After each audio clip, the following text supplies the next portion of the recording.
It's your Locked On Flyers podcast for Friday, June 10th, your daily dose of Flyers news, analysis, and high quality content that is just going to keep spinning around that coaching carousel until we find one, right, Russ? It's the heat just getting turned up.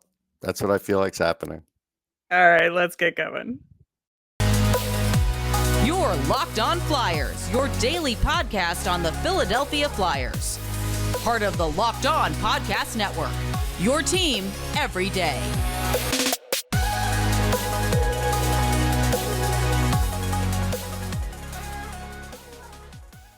Hey out there, I am Rachel Donner. You can find me on Twitter at rmiriam. I'm here as always with Russ Cohen, who's on Twitter at Sportsology. Thanks for making us your first listen every day. You can follow us on Twitter at Locked On Flyers. That's where you'll keep up to date on all of our episodes and Flyers news. You can also email the show at lockedonflyers@gmail.com. On today's show, we are going to talk about the latest on the coaching carousel with some news via Frank Saravelli. We are going to then look at a realistic approach to free agency for the Flyers. What exactly does that mean for this team? We'll wrap up with our gritty thing of the week as we do every Friday. So that's always fun. Locked On Flyers is available on Apple Podcasts, Spotify, Odyssey, wherever you are listening right now. So subscribe. You'll get all of our episodes here on the Locked On Podcast Network.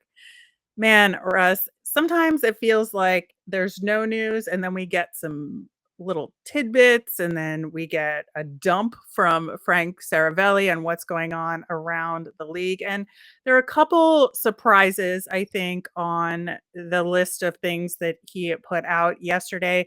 The first of which, David Quinn interviewed with both the Flyers and the Detroit Red Wings. And it's a name we've sort of talked about, but it's been on the periphery. Like, what do you think about that? Yeah, I'm not surprised at Quinn. I mean, he did just get done coaching in the World Championships, and the Flyers do have a lot of hierarchy there involved with USA Hockey. So I'm not shocked they brought him in. If you're bringing him in, you are bringing him in for a culture change. David Quinn knows how to change the culture. He did a good job with that with the Rangers. I think there were issues with maybe I don't know, they were a little hasty in their firing of him.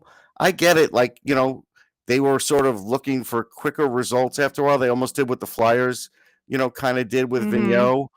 But, I don't think that Quinn necessarily did anything wrong. I could always point out flaws in anybody's coaching, but that's after watching, 100-something games of a guy. But overall, he did get a lot of things done there and would definitely change the culture in a positive way. Yeah, I go back and forth with him because something I do see, I think you're right that maybe they pulled the trigger on firing him a little quick. There's always that challenge when a guy is trying to go from college hockey to the NHL, and it was definitely bumpy for him. Like it was very bumpy for Dave Haxtell Yeah. with the Flyers, and in some of these cases, the second job they get in the NHL is the right job for them. And Mhm. that's where I see the upside because he does have a tremendous upside in terms of working with young kids. I Yeah. thought that he did improve the Rangers or Mhm. he got more out of the Rangers than I thought was possible to some degree. Me too.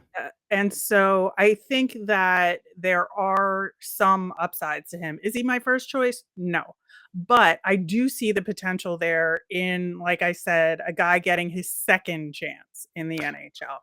Right. And I think that's what you have to sort of look at. And I mean, I would take him over Dave Haxtell if that means anything to anybody out Right. there. Exactly. Exactly. Yeah, I mean, obviously the jury is still out on him out in Seattle, but Right. with an expansion team, I think you kind of get a little bit of a get out of jail free card for the Mhm. first year, 2 years or so before you really get judged This on your season, he is product. going to have to But show improvement. He won't get that yeah, much of a get out of jail free card this year.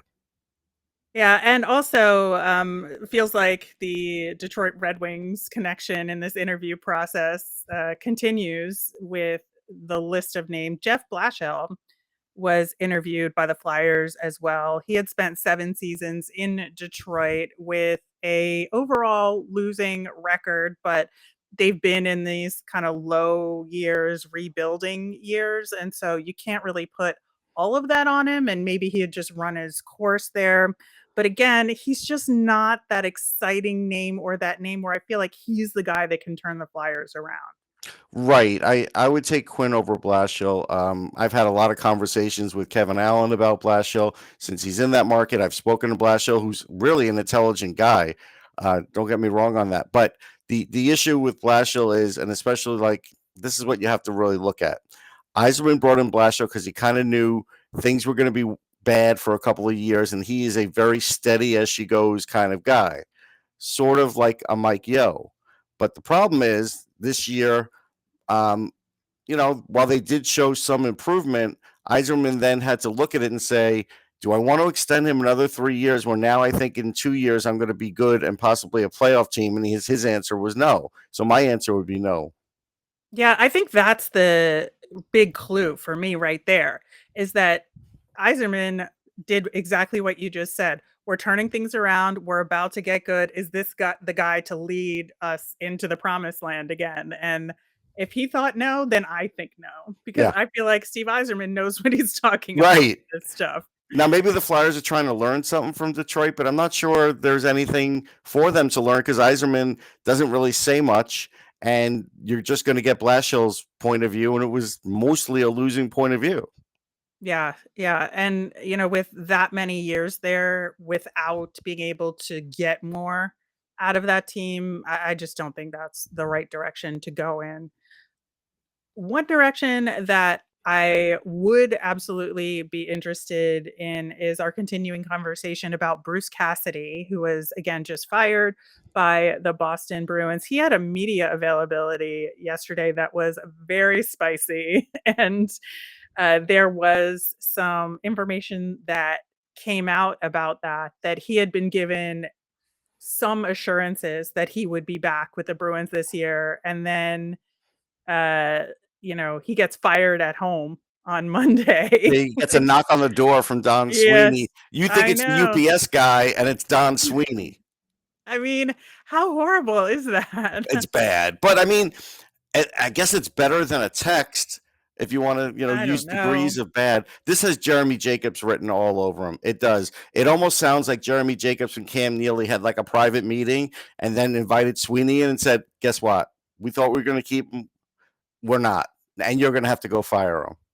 Exactly. I think there was a couple other tidbits as well. He was asked if he wanted to coach in the NHL next season, and he said he did. So that's a good sign. So, all right, check. We can keep him on our list, right? Yeah, And he was in town here late in the season last year when a lot of things were going astray with Boston, and I felt like he still put on a really good face and was not frustrated and was doing his best with what he had. And I was impressed with that. I was. And they were still trying to, make the playoffs, which they did, and he kept that together. He's going to be very lucky. It's going to be hard to find the next guy to sort of keep it together there when the older guys start unraveling. yeah, 100% agree. Boston, again, continues to completely fall apart right before our eyes. Not sure what they're going to do. But one thing that Bruce Cassidy said in that availability that I really honed in on was that he said, I don't think you have much of a team if players aren't held accountable. And I love that. That Yep. is what I want to hear from the next Flyers coach. Yeah. Yeah, he is about that, and he doesn't let anybody slide. And that's a good thing. Like, the Bruins have let guys slide for certain things. They've they've had to they've guys have been giving discounts for years, which I think are going to stop now. And maybe as a result, they've sort of let them get away with some stuff. And now all that's going to start changing. And it just seems like the Bruins are going through this massive change that they didn't count on. Yeah, and I personally am that level of petty that I would appreciate a guy like Bruce Cassidy coming to the Flyers from Sure. Boston with a giant chip on his shoulder and saying, "I'm gonna steamroll over the Eastern Conference to get my revenge," and that would make me incredibly But happy. here's the more important thing. The more important thing isn't like, hey, we'd hire this guy or not hire that guy, or we'd bring in this guy or we wouldn't that guy. if you believe after this interview that Cassidy's the guy, then just hire him on the spot. Don't wait for Barry Trotz. Don't worry about Torts. Don't worry about any of it. That's what I kind of wish this group would do, is not wait for Trotz unless he really is their number one, like truly their number one, not just, hey, we want the big name, so we'll kind of wait and hope we get lucky. This is my issue with the whole search here, is because I know when I've interviewed, when I find the right person, it's over. Like, I'm done with it. I'm hiring you. It doesn't matter who else is out there, who else I've left on the table. So if Cassidy comes in and he checks every single box, then it doesn't matter to me who else is out there. I mean, that's certainly a good approach. It seems like they might do a second round of interviewing based on what Frank Saravelli said. Yeah, like why? Why? That, they haven't started that second round yet. You see, that's but again, that John Tortorella was going to be a part of it. Right. At this point, I get in a normal season why you might have a second round. Things are going to move fast here, folks. And the minute Trotz makes a decision of any kind, whether I'm coming back or not, there's going to be some quick hirings. Bing, bing, bing, without second rounds. And if the Flyers are going through their second rounds, guys are going to come off the board that maybe they wanted. And I think that's what you have to worry about. Well, one guy who's probably off the board is Pete DeBoer, who Elliot Friedman said is likely going to Dallas. I got no problem with that. I like Pete DeBoer, but he's, again, part of like the middle tier of coaches. And so if Dallas wants to hire him, I can live with that. I mean, look, he's been to a cup. He had a lot of years of success, but he might just want to stay in that part of the country too. That may be a part of it. Maybe he doesn't want to be on the East Coast. So that's fine. Totally fair enough. I mean, look, I'd rather someone like DeBoer make a decision than the Flyers just leaving all these names out there without eliminating any of them and without like really honing in on one or two. Yeah, I would like them to just find somebody that clicks right away, like you said, and just say you're hired. Right. But they seem to be going through a different kind It's of not going process. to happen. So we'll see how that goes. We're going to switch gears and talk about free agency coming up next. But first, we're going to hear about Bet Online. Bet Online is your number one source for all your betting needs and sports info. Find all the latest odds and sports developments, including this year's basketball championship matchup, the NHL Conference Finals, Major League Baseball, and of course, the latest fighting news from MMA and UFC to boxing. BetOnline is your continued source for all your sports wagering information, from live betting to esports and more. Head to the website today or use your mobile device to learn more about the trends in action. BetOnline, where the game starts. So we have an important favor to ask of you out there. We've put together a survey from Locked On so we can learn more about all of our listeners like you and make your favorite Locked On podcasts even better. This is your chance to tell us what you like and what you don't like about Locked On shows. Go to lockedonpodcasts.com/survey right now to get started. It won't take very long, and everyone that completes a survey can qualify for a chance to win one of 10 $100 Ticketmaster gift cards. To take our audience survey, once again, that's lockedonpodcast.com/survey.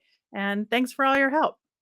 So, Russ, free agency talk is starting to heat up as most of the teams are now eliminated and are looking to who they have to re-sign going into next season.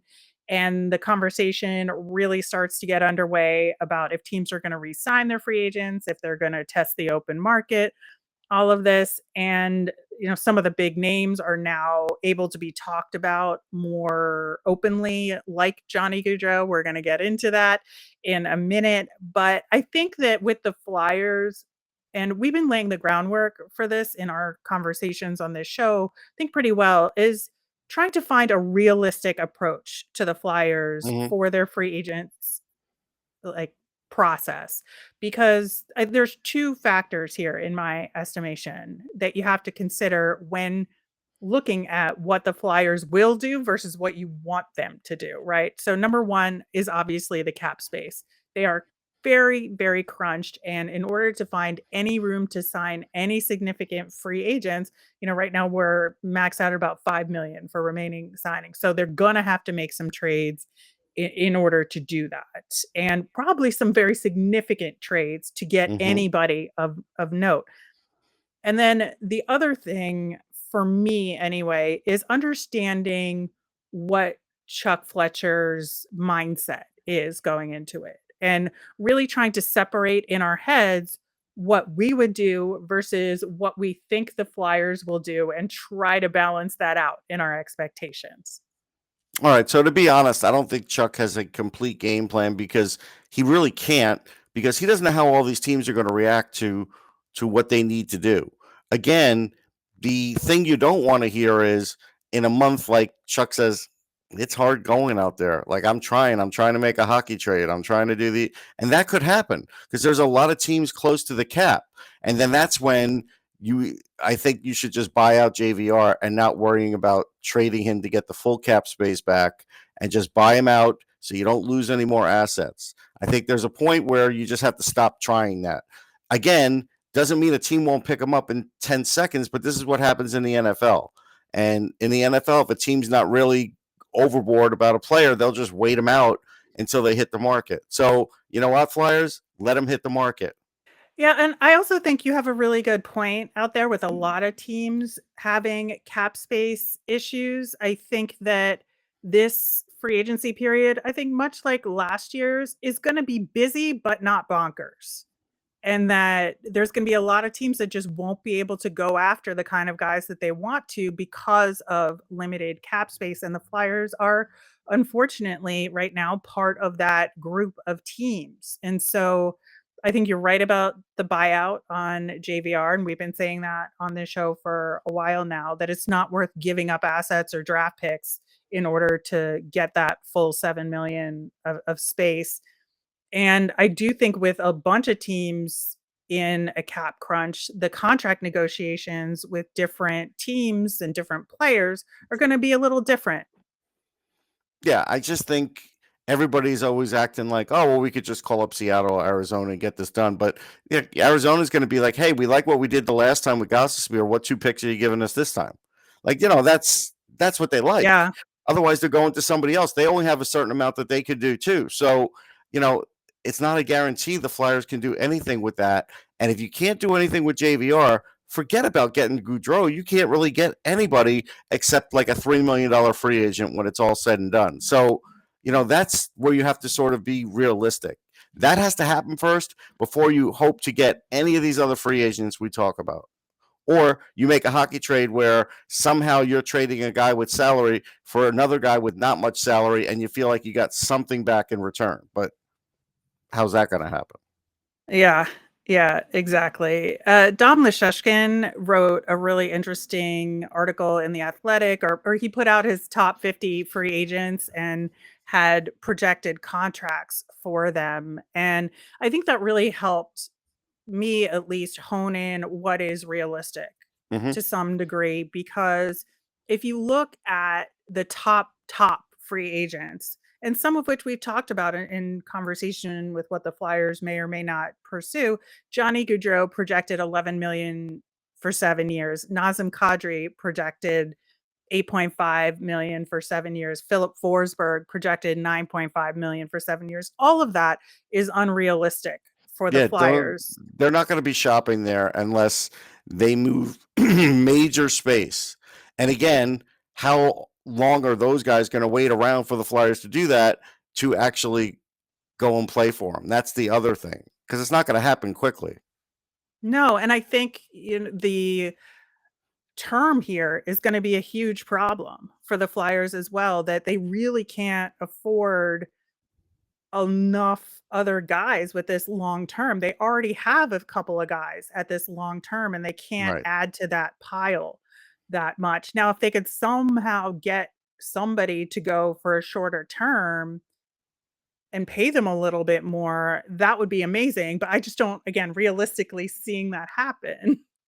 Yeah, I mean, the only way this ball starts rolling is like you said, if you have LTIR space with Ellis, but then you're really not helping yourself in the long run, or you can't come to terms with Sanheim on his next contract and you have to get rid of him.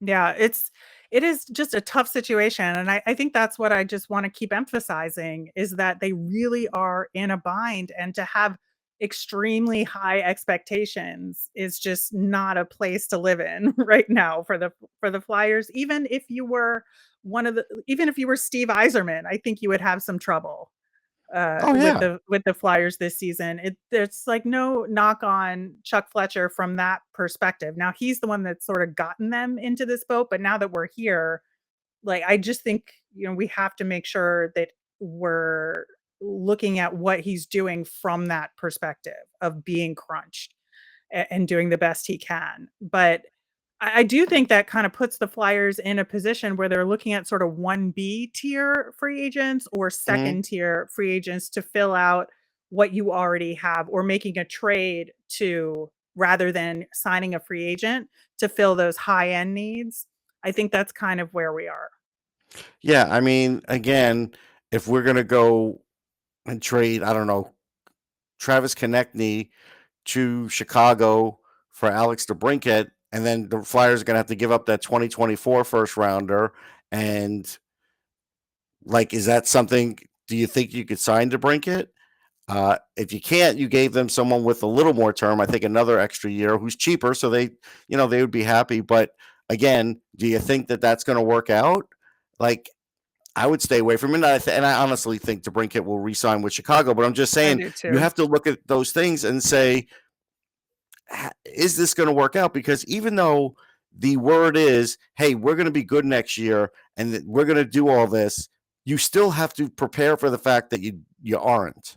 And if you don't do that, your rebuild will be longer than when you finally admit that you're starting it. And that's the big problem here is, if you want to do what you want to do this year, that's fine, but don't make it really hard for the next 2 or 3 years by adding a lot of term so that it kills your rebuild too.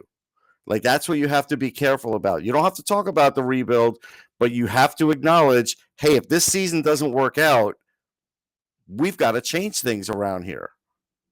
Yeah, I really think that is the smart way to think about things. Well, we are going to talk about some specific names that maybe we could consider in that 1B or second tier free agent list coming up next.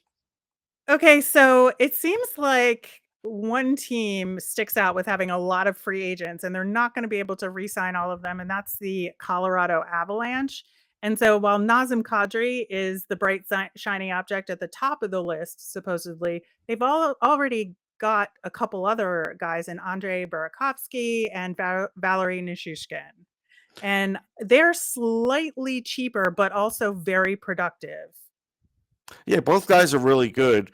Uh, it really will depend on who the coach is, because Nichushkin now is pretty good two-way. Burakovsky not so good two-way. So Yeah. that Nichushkin to me is the more attractive one of the 2.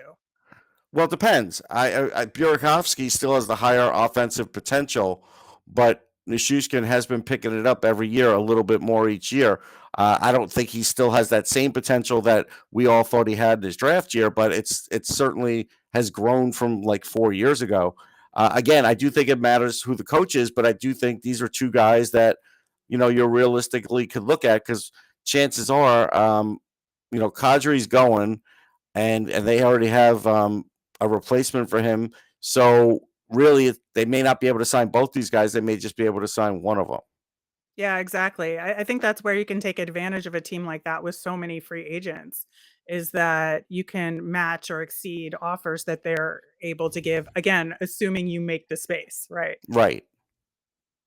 The other names that we've talked about very briefly on the show is a couple of guys from the Penguins with Evgeny Malkin and Letang. I mean, do you think they get deals done in Pittsburgh, and are they actual options here? Well, I think Malkin's getting a deal done. Letang, I think it's 50-50, but I still don't think the Flyers could be in on Letang anyhow. He's still super productive, and he's still going to Yeah. make $6 million at least.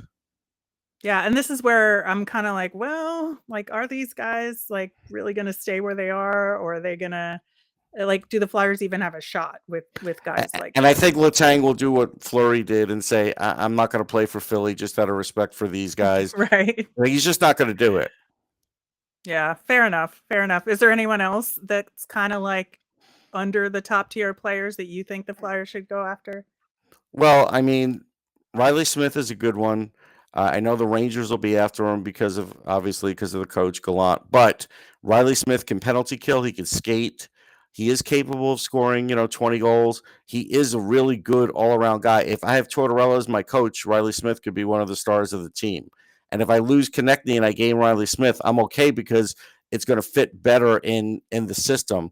I don't think Kopp's going to be available because I think the Rangers will re-sign him. Ryan Strome will be available, but he's not going to be cheap. He's been putting up points as a second line center, so I don't think he's really in the Flyers' range here. Vatrano, I do think his number is going to go up. Rodriguez's, I think that penalty against the Rangers kind of shows where he does have a ceiling, and he hit it hard, and it hurt the Penguins in the playoffs. He was kind Well, of those are depth guys, though. These aren't like a Rodriguez could high-end. play third line for you. I mean, he was playing second line for Pitt, and Vatrano was playing top line for the Rangers at times.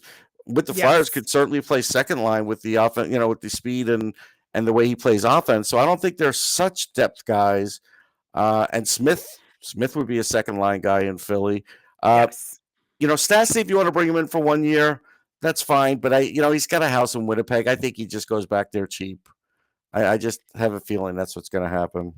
Well, and that's why I wanted to talk about guys like Frank Vatrano and Evan Rodriguez, because those are the kind of tier of player that I feel like the Flyers are going to have to approach in order to improve the team, because they won't be able to afford the higher end guys, but these are also guys that can contribute. Yeah, I mean, this is what Tampa's been doing as an example, Mm-hmm. and they're doing it only because they're spending money on their big stars because they're so good. The Flyers are doing it because of their cap. Another guy who I would look at if Lou was willing to make a deal is Justin Bailey. I mean, again, Oh yeah, Josh Bailey. Sorry, Josh Josh Bailey. Bailey. Yeah. He would fit in well because, again, good on faceoffs, good two-way game. Maybe if he changes scenery, he gets a few more goals. You're not looking for high offensive output, but you're looking for that other part of his game because, again, like people online are talking about let's trade Oscar Lindblom because of the cap hit, and I'm like, very few players on the Flyers play like him, and I think in the end it's harder to get players that play like that than players who could be offensive. Yeah, I think so too. All right. Well, those are a lot of names and some important approaches to take as we are looking at free agency for the Flyers, and just things to think about in terms of what is realistic for this team and what they could potentially do to improve the Flyers this offseason. We are going to wrap up with our gritty thing of the week.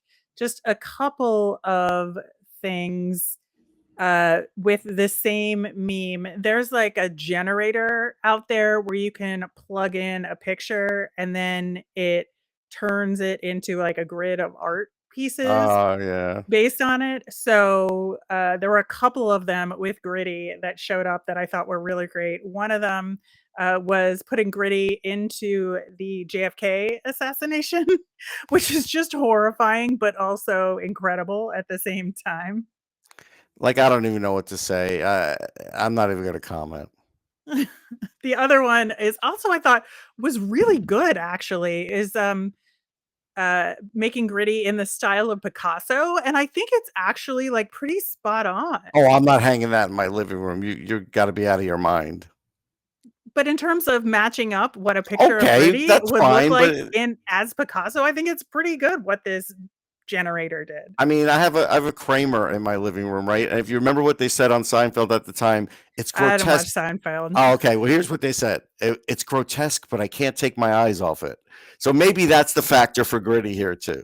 Well, as somebody that has studied art history and Picasso, I appreciate it. So Well, you I could buy it will. then. I will do that. All right, that will do it for today's show and for the week. We will be back again on Monday with the latest Flyers news.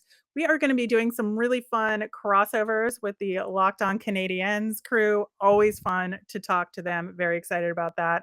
And on Monday, of course, we'll have our nemesis of the week.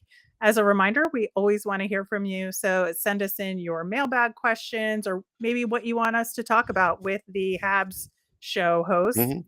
You can tweet us at Locked On Flyers, or you can email us at lockedonflyers@gmail.com.